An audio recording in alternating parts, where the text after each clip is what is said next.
Friends good morning केमन आछो तोमरा सबाई आशा करछि तोमरा सकले भालो आछो आमराओ किन्तु बेश भालो आछि तोमादेर आशीर्वादे और भगवानेर कृपाय।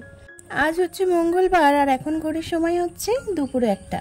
चलो तबे एखन थेके तोमादेरके साथे निये आजकेर ब्लगटा स्टार्ट करछि। आई होप तोमादेर भालो लागबे।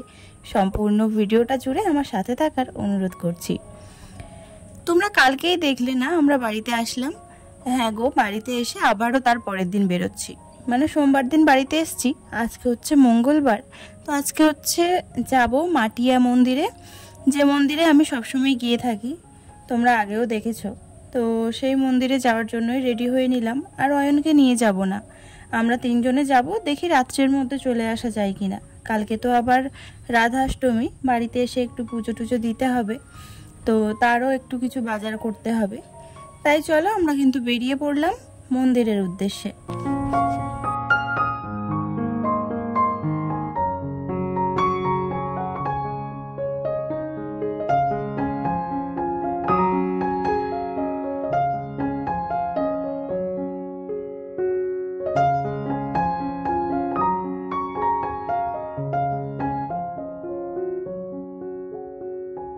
আর এইখান দিয়ে আস্তে আস্তে দেখলাম একটা মন্দির হয়েছে, মানে মন্দিরটা আগে না ভাঙা ছিল, এখন দেখছি মন্দিরটা প্রায় ভালোভাবেই সাজিয়ে নিয়েছে। আর তারপরে এই ভিতরের রাস্তায় এই একটাই মাত্র মিষ্টির দোকান আছে, তো সেই মিষ্টির দোকান থেকে একটু পঞ্চমিষ্টি নিয়ে নিলাম মায়ের জন্য, আর একটু ফল টল দেখি নিতে পারি কিনা। আর এই দেখো এটা হচ্ছে রাজার বাড়ির বড় গেট, আর এটা হচ্ছে মাটিয়াতেই অবস্থিত। তো এই বাড়িটা কিন্তু অনেকটা এরিয়া জুড়ে আছে। এখন যেহেতু এইসব বাড়ির চারপাশ থেকে দোকানপাট হয়ে গেছে, তো গেটটা কিন্তু এখনও ওইভাবেই আছে। আর এই পাশে দেখো ওই জঙ্গলের মধ্যে ওখানেও কিছু মূর্তি আছে একটা গেটের উপরে। তো এটাই তোমাদের সাথে একটু শেয়ার করলাম। এই রাজার বাড়ি বলে শুনেছি, যেরকম আমাদের বেড়াচাপায় আছে চন্দ্রগড় শিলা, ওটাকেও রাজার বাড়ি বলতো, কিন্তু এটা হচ্ছে রাজার প্রপার বাড়ি, কেননা কত বড় গেট আর পুরো বাড়িটা জুড়ে দেখছো তো। তো চলো আমরা ওখান থেকে কিছুটা দূর এগিয়ে এসে এই যে রাস্তার সাইডে যে রাস্তাটা নেমে গেছে এই রাস্তার থেকে চলে গেলাম। আর কালকে না কোনোভাবেই আমি ভিডিও করতে পারিনি, কেননা মন্দিরে গেছিলাম, ওখান থেকে একটু দিদিদের বাড়ি গেলাম, তারপরে দুই ভাগ্নিদের বাড়ি গিয়ে ওখানটায় রাতটা কাটিয়ে দেখো আবারও সকালবেলা বেরিয়ে পড়েছি। আজকে হচ্ছে বুধবার, তো চলো দুটো দিনের ভিডিও আজকে একসাথেই তোমাদের দিলাম।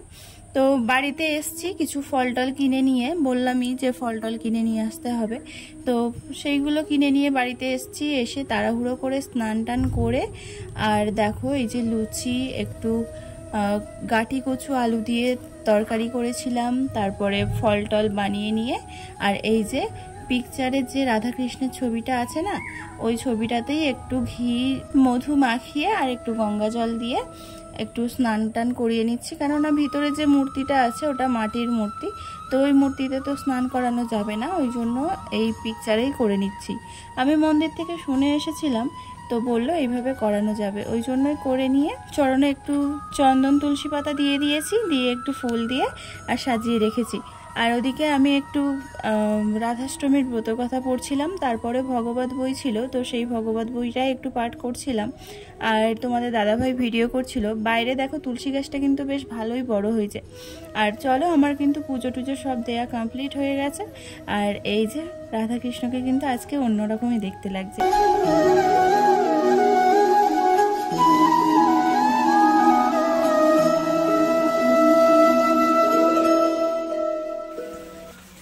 বন্ধুরা পুজো টুজো দিয়ে চলে এসেছি, আর জাল লুচির আঠা মাখিয়েছিলাম, মানে ময়দা মাখিয়েছিলাম, হাফ করে নিয়ে আর পুজো দিয়েছি। আর একটু কচুরমুখি দিয়ে আলু দিয়ে তরকারি করেছিলাম, রাধারানীর সব থেকে প্রিয় খাবার কচুরমুখির তরকারি, লুচি এইসবই করে। তো পুজো টুজো দিয়েছি, দিয়ে এখন বেশ কিছু লুচি করতে বাকি ছিল, তো সেইগুলোই এখন হচ্ছে। দেখো এইগুলোই এখন হচ্ছে। তো এইগুলো করে নিয়ে নিরামিষ বাসনগুলো সব তুলে রেখে দেবো, আর তারপরে ঠাকুর ঘর থেকে প্রসাদটা তুলে নিয়ে আসবো। আর তোমাদের দাদাভাই গেল একটু বাইকের সেই কি পিছনের চাকার ব্রেক শু না কি বলে, তাই খারাপ হয়ে গেছিলো না কি হয়েছে আমি ঠিক জানি না, তো সেটা নিয়ে গেল দোকানে, ওটা ঠিক করতে হবে। তো দেখি ও কখন আসছে, আমি এদিকে খাবারগুলো বানিয়ে রাখি, রেখে তারপরে প্রসাদ সবাইয়ের বাড়িতে দিয়ে আসবো, তারপরে হচ্ছে খাবার খাবো। ঠিক আছে, চলো তোমরা সঙ্গে থাকো। আর এদিকে দেখো প্রসাদ নিয়ে চলে এসেছি ঘরের মধ্যে। তো এই যে চিড়ে, বাতাসা আর দই দিয়েছিলাম, আর পঞ্চমিষ্টি দিয়েছিলাম, তারপরে লুচি, গাঠি কচুর তরকারি, আর এদিকে ফল প্রসাদ আছে। তো সব বাটিতে বাটিতে একটু করে সাজিয়ে নেব, যেরকম প্রসাদ সেই রকমভাবেই সব বাড়িতে বাড়িতে দিয়ে আসবো। আমি যখনই পুজো করি কেউ যদি না আসে এইভাবেই দিয়ে আসি। আর এখন তো যে যুগ পড়েছে, কারোর বাড়িতে না নিমন্ত্রণ করলে কেউ আসবে না, সে পুজো হোক বা বিয়ে হোক, যে কোনো কাজেই। তো বন্ধুরা চলো সবাইকে দিয়ে তারপরে খাওয়া দাওয়া করব। তো আজকের মতো আমি ভিডিওটা এখানেই শেষ করলাম। আর তোমরা কে কীভাবে রাধাষ্টমী পালন করেছো সেটাও একটু আমাকে কমেন্টে বলো। আর আমার যদি এই কাজে কোনো ভুল ত্রুটি হয়ে থাকে তাহলে প্লিজ ক্ষমা করে দিও, আর আমাকে একটু ধরিয়ে দিও যে কোনটা কিভাবে করতে হয়, সেটা তো আমি সম্পূর্ণভাবে জানি না। আর কথাই বলে যে কাজের কোনো শেষ নেই, আর কাজ শেখার কোনো বয়স নেই। সবাই তো আর সব কিছু জানে না, আমি যেরকম অনেক কিছুই জানি না, যেগুলো হয়তো তোমরা জানো। যদি কিছু ভুল হয়ে থাকে তাহলে আমাকে একটু ধরিয়ে দিও।